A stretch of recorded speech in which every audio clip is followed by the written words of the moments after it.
आप इसे यहीं छोड़ दें या फिर इसे इग्नोर कर दें और कोई दूसरी कहानी सुन लें। दरअसल रोहन अब की बार लंबे टाइम के बाद हमारे यहाँ आया था, क्योंकि अब उसकी गर्मियों की छुट्टियां शुरू हो गई थी। रोहन जब आया था, तब घर में मेरे सिवा कोई नहीं था। तो अचानक दरवाजे की घंटी बजी। मैंने अभी अभी अपने बाल धोए थे और उन्हें तौलिया से लपेटे हुए दरवाजा खोला। सामने रोहन खड़ा था। उसे अचानक देखकर मैं थोड़ी असहज भी हो गई, क्योंकि उस वक्त घर पर मैं अकेली थी और मैंने बस एक आरामदायक सा लोअर और टी शर्ट पहना हुआ था। मेरे गीले बाल और बिना मेकअप का चेहरा शायद उसे थोड़ा अलग लग रहा था, लेकिन कहते हैं कि गीले बालों में औरतें और भी खूबसूरत दिखती हैं। रोहन ने मुझे देखकर मुस्कुराया और कहा, सरप्राइज मामी। मैंने भी मुस्कुराते हुए उससे अंदर आने को कहा। वह अंदर आया और चारों तरफ देखने लगा। फिर उसकी नज़र मुझ पर पड़ी और वह थोड़ा ठिठक गया। उसकी आंखों में थोड़ी हैरानी और शायद कुछ और भी था। मैंने हल्की सी हंसी और कहा, हुआ रोहन, ऐसे क्या देख रहे हो? वह थोड़ा शर्मा गया और बोला, कुछ नहीं मामी, बस आप बहुत अच्छी लग रही हो। मैंने उसकी बात को ज्यादा तवज्जो नहीं दी और कहा, तुम बैठो रोहन, मैं बस अभी कपड़े बदल कर आती हूँ। यह कहकर मैं जल्दी से अपने कमरे में गई और एक आरामदायक सी सूती साड़ी पहन ली। जब मैं वापस आई, तो रोहन ड्राइंग रूम में बैठा हुआ था और टीवी देख रहा था। मैंने कहा, आओ रोहन, बैठो, गर्मी बहुत है। मैं तुम्हारे लिए ठंडा जूस बनाती हूँ। वह बोला, धन्यवाद मामी, और मेरे साथ किचन में आ गया। मैंने फ्रिज खोला और नींबू पानी बनाने की तैयारी करने लगी। रोहन किचन में खड़े होकर मुझे देख रहा था। थोड़ी देर बाद वह बोला, मामी, आप पहले वाले कपड़ों में भी बहुत अच्छी लग रही थी। मैं उसकी बात सुनकर थोड़ा शर्मा गई और मुस्कुराते हुए कहा, छोड़ो भी, यह सब बातें तुम बताओ, तुम्हारी छुट्टियां कैसी चल रही हैं? तो रोहन बोला कि बहुत अच्छी चल रही है मामी जी। कुछ देर और इधर उधर की बातें करने के बाद मैंने कहा, चलो रोहन, अब मैं अपने बाल बना लेती हूँ। मैं अपने कमरे में आ गई और कंघी लेकर बालों को सुलझाने लगी। रोहन भी मेरे पीछे पीछे कमरे में आ गया और दरवाजे पर खड़ा होकर मुझे देखने लगा। क्या हुआ रोहन, तुम बाहर ड्राइंग रूम में जाकर बैठो, मैंने कहा। वह बोला, नहीं मामी, मुझे यहीं खड़े रहने दो, आपके बाल बहुत सुंदर हैं। मैं थोड़ा शर्मा गई। मेरे बाल कमर तक लंबे और घने हैं। मैंने कंघी से उन्हें सुलझाया और फिर उन्हें बांधने लगी। तभी रोहन बोला, मामी, क्या मैं आपके बाल बनाऊं? मैं हैरान रह गई। तुम्हें बाल बनाना आता है? मैंने पूछा। वह मुस्कुराया और कहा, हाँ मामी, मैंने अपनी बहन के बाल कई बार बनाए हैं। प्लीज बनाने दो ना। उसकी आवाज में इतनी जिद थी कि मैं मना नहीं कर पाई। ठीक है, मैंने कहा और उसे कंघी दे दी। रोहन बड़े ध्यान से मेरे बालों को सुलझाने लगा। उसके हाथों का स्पर्श मेरे सिर पर एक अजीब सी गुदगुदी पैदा कर रहा था। वह धीरे धीरे मेरे बालों को अलग अलग हिस्सों में बांटकर छोटी बनाने लगा। वह इतनी तल्लीन था कि मुझे हंसी आ गई। तुम तो सच में बहुत अच्छा बना रहे हो, मैंने कहा। वह बोला, थैंक यू मामी, आप भी तो बहुत सुंदर हो। जब उसने मेरी छोटी बना ली तो वह बोला, मामी, क्या मैं आपको थोड़ा सा तैयार करूं, मतलब थोड़ा मेकअप? मैं फिर से चौंक गई। मेकअप? तुम्हें मेकअप करना भी आता है? हाँ मामी, थोड़ा बहुत मेरी बहन करती है तो मैंने देखा है। उसकी मासूमियत देखकर मैं मना नहीं कर पाई। ठीक है, पर थोड़ा सा ही, मैंने कहा और अपना मेकअप का सामान निकाल लिया। रोहन बड़े उत्साह से मेरा काजल उठाया और मेरी आंखों के किनारे धीरे धीरे लगाने लगा। उसके हाथ थोड़े कांप रहे थे, लेकिन वह बहुत ध्यान से काम कर रहा था। फिर उसने मेरी लिपस्टिक का शेड पूछा और अपनी पसंद से एक हल्का गुलाबी रंग चुना। उसने बड़ी सावधानी से मेरे होठों पर लिपस्टिक लगाई। आखिरी में उसने मेरी बिंदी की डिब्बी खोली और एक छोटी सी लाल रंग की बिंदी निकालकर मेरे माथे पर लगा दी। जब उसने सब कर लिया, तो वह पीछे हटकर मुझे देखने लगा। उसकी आंखों में एक चमक थी। मामी, आप बिल्कुल परी जैसी लग रही हो, वो बोला। मैं शीशे में अपनी शक्ल देखकर हैरान रह गई। रोहन ने सच में मुझे बहुत प्यारा लुक दिया था। मैंने मुस्कुराकर रोहन से कहा, थैंक यू रोहन, तुमने तो कमाल कर दिया। उसकी खुशी देखने लायक थी। वह फूला नहीं समा रहा था। उस पल हमारे बीच एक अजीब सी आत्मीयता महसूस हो रही थी, जैसे हम सिर्फ मामी भांजे ही नहीं, बल्कि अच्छे दोस्त भी हों। कुछ देर और हंसी जाक में बीत गया। रोहन मेरे साथ बैठकर पुरानी तस्वीरें देखने लगा और हम सब पुरानी यादों में खो गए। शाम होने लगी थी और सूरज धीरे धीरे ढल रहा था। तभी दरवाजे पर दस्तक हुई। मैंने जाकर दरवाजा खोला तो देखा कि मेरे पति रमेश जी और मेरी मम्मी जी खड़ी थी। वे दोनों दिन में बैंक के काम से बाहर गए हुए थे और अब वापस आ रहे थे। जैसे ही रमेश जी ने रोहन को देखा तो उनकी खुशी का ठिकाना ना रहा। अरे वाह! रोहन, तू कब आया? उन्होंने रोहन को गले लगाते हुए कहा। मम्मी जी भी रोहन को देखकर बहुत खुश हुई। उन्होंने रोहन के सिर पर प्यार से हाथ फेरा। रमेश जी ने कमरे में मेरी तरफ देखा और मुस्कुराते हुए कहा, लगता है रोहन का बहुत अच्छे से स्वागत हुआ है। उनकी बातों में प्यार और अपनापन झलक रहा था। रोहन के आने से घर का माहौल एकदम खुशनुमा हो गया था। शाम के खाने के बाद सब सोने की तैयारी करने लगे। गर्मी बहुत ज्यादा थी। अंदर कमरों में उमस हो रही थी। मम्मी जी ने कहा, क्यों ना आज रात बाहर बरामदे में सोया जाए, थोड़ी ठंडी हवा भी लगेगी। पापा जी और रमेश जी को भी यह विचार पसंद आया। मैंने भी सहमति जताई। फिर रोहन बोला, मामी, क्या हम छत पर सो सकते हैं? वहां से तारे भी अच्छे दिखेंगे। मुझे यह सुनकर थोड़ा अजीब लगा, लेकिन फिर मैंने सोचा कि गर्मी ज्यादा है तो छत पर सोना ठीक रहेगा। ठीक है रोहन, मैंने कहा। हम छत पर सोएंगे। मम्मी जी और पापा जी बरामदे में अपनी खाटें बिछाने लगे और रमेश जी भी उनके साथ लग गए। मैं और रोहन छत पर चले गए सोने की तैयारी करते हुए। मैंने अपनी साड़ी बदल ली। गर्मी बहुत ज्यादा थी, इसीलिए मैंने एक आरामदायक और हल्की सूती का नाइट सूट पहन लिया, जो ढीला ढाला और हवादार था ताकि रात को गर्मी ना लगे। रोहन पहले से ही अपनी टी शर्ट और लोअर में लेटा हुआ था और तारों को देख रहा था। मैं भी उसके पास अपनी चादर पर लेट गई। रात ठंडी तो नहीं थी, लेकिन हल्की हवा बहुत सुकून दे रही थी। जैसे ही मैंने उसके पास आकर लेटी, रोहन ने मेरी तरफ देखा। उसकी आंखों में थोड़ी हैरानी थी। शायद उसने मुझे इस तरह के कपड़ों में पहले कभी नहीं देखा था। फिर वह मुस्कुराया और बोला, मामी, यह नाइट सूट आप पर बहुत अच्छा लग रहा है, बहुत आरामदायक लग रहा है। उसकी आवाज में कोई शरारत या गलत इरादा नहीं था, बस एक सहज प्रशंसा का भाव था। मैंने भी मुस्कुराकर कहा, हाँ रोहन, गर्मी में यही ठीक रहता है। और फिर हम दोनों चुपचाप आसमान में टिमटिमाते तारों को देखने लगे। हल्की हवा चल रही थी और हम दोनों चुपचाप आसमान को निहार रहे थे। अचानक रोहन ने मेरी तरफ देखा और शरारती हंसी हंसते हुए बोला, मामी, क्या आपकी नाक पर तारा गिरा है? मैं थोड़ा चौंक गई और अपनी नाक पर हाथ फेरते हुए कहा, क्या कहाँ? वह जोर से हंस पड़ा और अपनी उंगली से मेरी नाक को छूने की कोशिश की। अरे वह तो उड़ गया, वह बोला। मैं भी उसकी इस हरकत पर हंस पड़ी। तुम भी ना रोहन, कुछ भी कहते हो, मैंने मुस्कुराते हुए कहा और उसकी तरफ हल्की सी थपकी दी। फिर वह बोला, मामी, आपकी छोटी कितनी लंबी है, क्या मैं इसे छू सकता हूँ? इससे पहले कि मैं कुछ कहती, उसने धीरे से मेरी छोटी का एक सिरा पकड़ लिया और उसे सहलाने लगा। यह तो बहुत मुलायम है, वह बोला, जैसे कोई बच्चा किसी नई चीज को देखकर उत्साहित होता है। मुझे उसकी यह मासूम हरकतें अच्छी लग रही थी। हमारे बीच हंसी जाक चलता रहा और वह कभी मेरी उंगली छूने की कोशिश करता तो कभी मेरे बालों को सहलाता। सब कुछ बस हल्के फुल्के मजाक के तौर पर हो रहा था। मुझे उसकी शरारतों में कोई बुराई नहीं लग रही थी। वह बस एक बच्चे की तरह मजाक कर रहा था। मामी, रोहन ने थोड़ी देर बाद फिर से पूछा, उसकी आवाज में अब शरारत के साथ कुछ और भी था। आपको इंग्लिश फिल्में पसंद हैं? मैंने आसमान से अपनी नजरें हटाई और उसकी तरफ देखा। हाँ रोहन, मुझे कुछ अच्छी इंग्लिश फिल्में पसंद है, जैसे टाइटैनिक और नोटबुक जैसी रोमांटिक फिल्में मुझे बहुत अच्छी लगती हैं।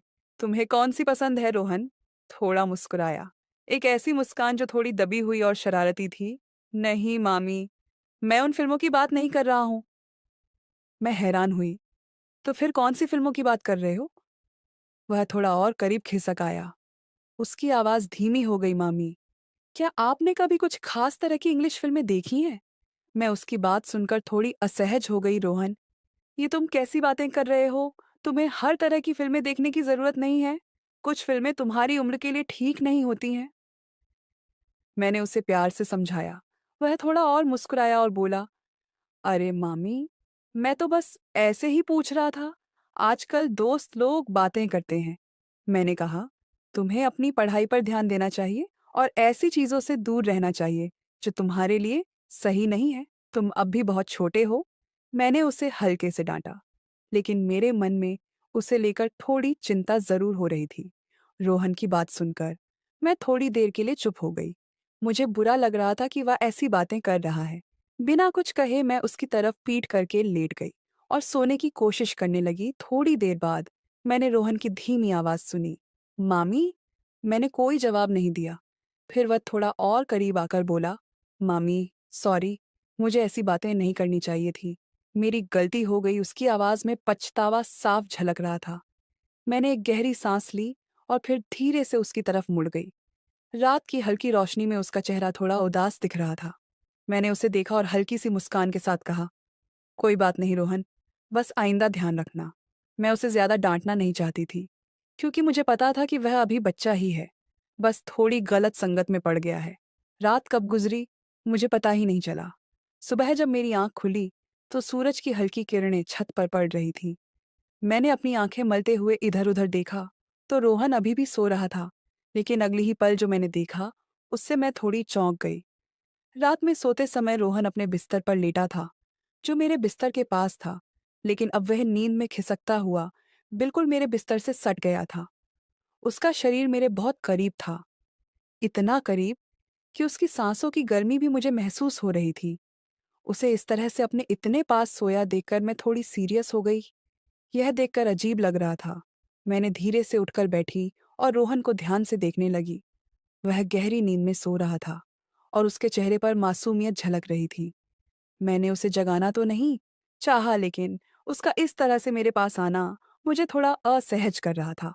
मैंने सोचा कि शायद रात में उसे नींद में डर लगा होगा और इसलिए वह मेरे करीब आ गया होगा।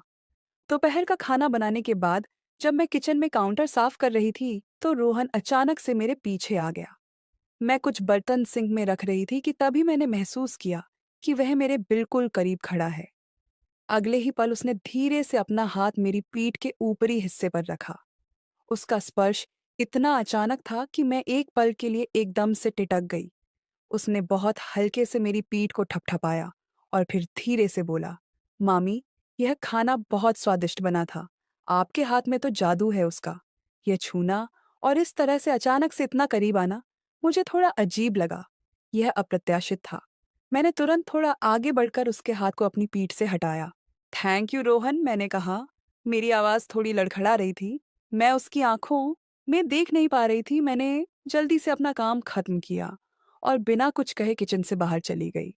मेरे मन में एक अजीब सी झिझक हो रही थी और मैं समझ नहीं पा रही थी कि रोहन ऐसा क्यों कर रहा है। शाम के लगभग 5 बज चुके थे और मैं लिविंग रूम में बैठी एक मैगजीन पलट रही थी। तभी रोहन मेरे पास आकर सोफे पर बैठ गया। मामी, उसने धीरे से कहा, मेरी तरफ बड़ी उम्मीद भरी नजरों से देखते हुए। चलिए ना, थोड़ी देर खेत में घूम आते हैं। शाम हो गई है और मौसम भी कितना सुहाना हो गया है। बिल्कुल ठंडी ठंडी हवा चल रही होगी। तभी मैं थोड़ा झिझकी और बोली, रोहन, अब तो लगभग शाम हो गई है। रोहन, हम कल सुबह चलेंगे। लेकिन रोहन कहाँ मानने वाला था। उसने मेरी बाह पकड़ी और मासूमियत से बोला, प्लीज मामी, बस 10 मिनट के लिए आपको भी अच्छा लगेगा, थोड़ा फ्रेश एयर मिल जाएगी। उसकी आवाज में ऐसी मनोहार थी कि मेरा मन पिघल गया। कहीं ना कहीं मेरे अंदर भी उस शांत माहौल में जाने की इच्छा हो रही थी। मैंने थोड़ा सोचकर कहा, ठीक है चलो, पर ज्यादा देर नहीं रुकेंगे, सिर्फ थोड़ी देर। रोहन खुशी से उछल पड़ा और मेरा हाथ पकड़कर खींचते हुए बोला, थैंक यू मामी, आप सबसे अच्छी हो। और इस तरह मैं उसकी जिद के आगे हार गई।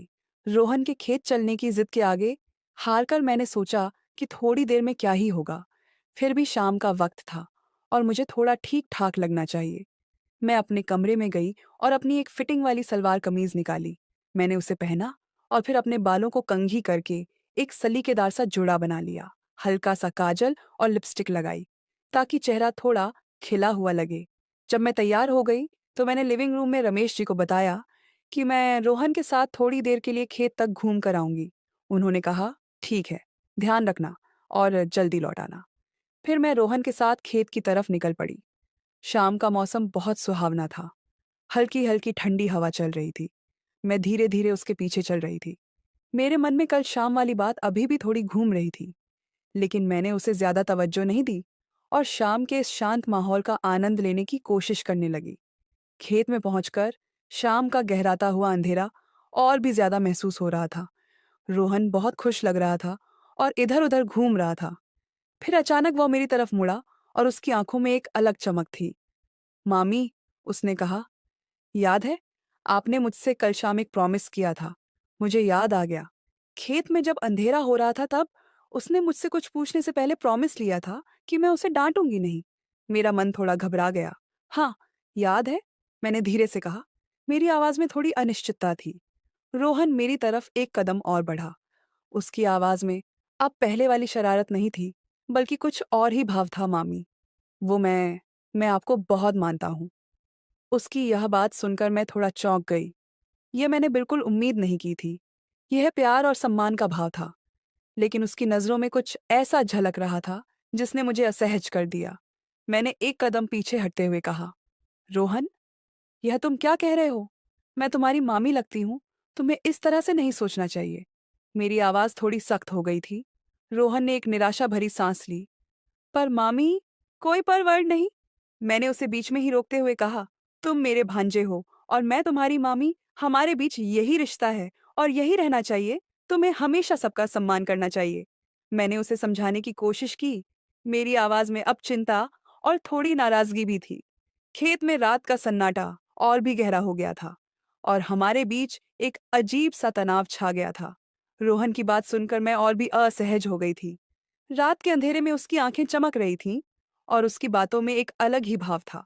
उसने मेरी तरफ देखा और मेरे सूट की तरफ इशारा करते हुए कहा, मामी, आपका सूट अच्छा लग रहा है। मैंने अपने चारों तरफ देखा। खेत में हम दोनों बिल्कुल अकेले थे और अंधेरा बढ़ता जा रहा था। मुझे थोड़ी घबराहट होने लगी। रोहन धीरे धीरे मेरी तरफ बढ़ा और अपना हाथ मेरी तरफ बढ़ाया, जैसे कुछ कहना चाहता हो। मैंने तुरंत एक कदम पीछे हटते हुए उसे सख्ती से कहा, रोहन, तमीज से रहो। मैंने तुम्हें अब भी समझाया था। यह सब ठीक नहीं है। मैं तुम्हारी मामी हूं और तुम्हें हमेशा मुझसे अदब से पेश आना चाहिए। मेरी आवाज में गुस्सा और चेतावनी दोनों थे, लेकिन फिर भी रोहन धीरे धीरे मेरी तरफ बढ़ा और अपना हाथ बढ़ाया। पहले उसने धीरे से मेरी जुल्फों को छुआ। उसका स्पर्श मेरे बालों पर अजीब सी सिहरन पैदा कर गया। फिर उसने अपना हाथ मेरे चेहरे की तरफ बढ़ाया, जैसे मेरे गालों को छूना चाहता हो। तभी खेत की पगडंडी से रमेश जी आते हुए दिखाई दिए। अभी इतना अंधेरा नहीं हुआ था कि कुछ साफ साफ दिखाई ना दे। रमेश जी ने रोहन को मेरे इतने करीब और उस तरह से छूते हुए देख लिया। मुझे उन्हें देखते ही हिम्मत आ गई।